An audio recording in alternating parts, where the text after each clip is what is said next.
ఇక మహబూబాబాద్ జిల్లాలో బీఆర్ఎస్ కు భారీ షాక్ తగిలిందని చెప్పుకోవచ్చు. సో దీనికి సంబంధించిన బ్రేకింగ్ న్యూస్ ని మనము బిగ్ టీవీ స్క్రీన్ పైన చూస్తున్నాం. ముదిరాజు మహాసభ రాష్ట్ర ప్రధాన కార్యదర్శి నీలం దుర్గేష్ అయితే బీఆర్ఎస్ పార్టీకి రాజీనామా చేసి అటు కాంగ్రెస్ లో చేరారు. కమటం శ్రీధర్ గారు, కమటం పెదకుమారస్వామి గారు, రడం చిన్న వెంకన్న గారు, పోలిపాక శ్రీను గారు, బోల రాజాలు, నీలకుర్తి కళ్యాణ్ రెడ్డి, బోల శ్రీశైలం, బోల నారాయణ, చిన్న దూడన్న, కీర్తి సంపత్ స్టేజ్ వద్దకు రాగలరు.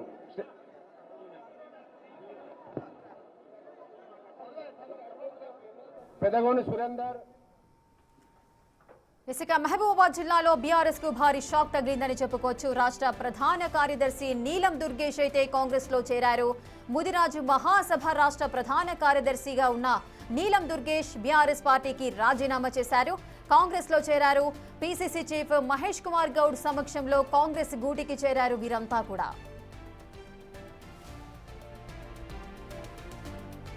శ్రీధర్ గారు మొదలైన వారు స్టేజ్ పైకి రాగలరు. ఉల్లి వెంకటేశ్వర్లు,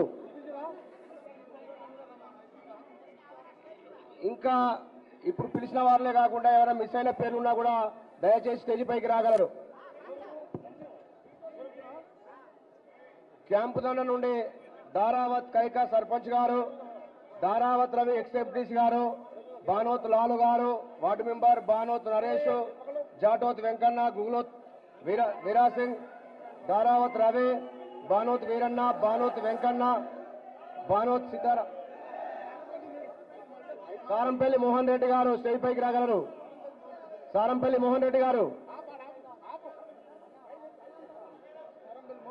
పిలిచిన సారంపల్లి మోహన్ రెడ్డి గారు స్టేజ్ పైకి రాగలరు.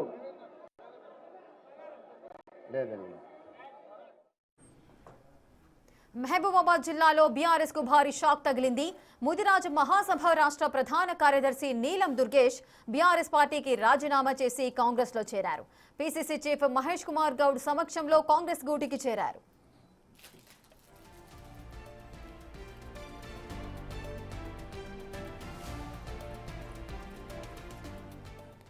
ఇక బీఆర్ఎస్ నుంచి చాలా మంది కూడా కాంగ్రెస్ పార్టీలో జాయిన్ అవుతున్నారు. పూర్తి డీటెయిల్స్ మా ప్రతినిధి యశ్వంత్ అందిస్తారు. యశ్వంత్, జిల్లాలో బీఆర్ఎస్ కు గట్టి షాక్ తగిలిందని చెప్పుకోవచ్చు. జిల్లాలోనే అతిపెద్ద వ్యవసాయ మార్కెట్ అయినటువంటి కేశవరం వ్యవసాయ మార్కెట్ చైర్పర్సన్ అయినటువంటి మాజీ వాళ్ళ భర్త ఎవరైతే నీలం దుర్గేష్ ఉన్నాడో అతను తన మొత్తం బంధుగణాలతో పాటు పూర్తిగా బీఆర్ఎస్ శ్రేణులకు సంబంధించి సుమారు 1000 మంది ముదిరాజు కులస్తులతో పాటు బీఆర్ఎస్ సంబంధించిన సర్పంచులతో ఈ రోజు హైదరాబాద్ లోని గాంధీ భవన్ లో టీపీసీసీ చీఫ్ మహేష్ కుమార్ గౌడ్ ఆధ్వర్యంలో కాంగ్రెస్ గూటి చేరారు. ముఖ్యంగా స్థానికంగా ఆయన విలేకరుల సమావేశంలో మాట్లాడుతూ ఏదైతే బీఆర్ఎస్ హయాంలో 10 ఏళ్ల బీఆర్ఎస్ కాలంలో గ్రామాల అభివృద్ధితో పాటు ఒక్క అభివృద్ధి సంక్షేమ పథకాలు కింది స్థాయి నిమ్న పేద ప్రజల వర్గాలకు ఎవరికి కూడా అందలేదు. దీంతో ఎవరైతే రేవంత్ రెడ్డి ముఖ్యమంత్రి అయిన తర్వాత పేద బడుగు బలహీన వర్గాల అభివృద్ధి కోసం కాంగ్రెస్ పార్టీ కృషి చేస్తుంది. కాంగ్రెస్ తోనే పేదల అభివృద్ధి, బీసీల అభివృద్ధి సాధ్యమని భావించి పార్టీలో జాయిన్ అవుతున్నట్టు కూడా తన అనుచరులతో పాటు ప్రెస్ మీట్ ఏర్పాటు చేసి కూడా బీఆర్ఎస్ లో పూర్తిగా అన్యాయం అక్రమాలు జరిగాయని కూడా పేర్కొన్నాడు. ముఖ్యంగా ఎవరైతే కష్టపడ్డ కార్యకర్తలకు బీఆర్ఎస్ లో గుర్తింపు లేదు. ముఖ్యంగా ఎవరైతే మాజీ ఎమ్మెల్యే శంకర్ నాయక్ ఉన్నాడో శంకర్ నాయక్ హయాంలో చాలా మంది కార్యకర్తలు ఇబ్బందులు పడ్డారు, ఆర్థికంగా పాటు మానసికంగా ఇబ్బందులు పడ్డారని కూడా తెలిపాడు. Rekha. Right, thank you Yashwant, thanks for the details.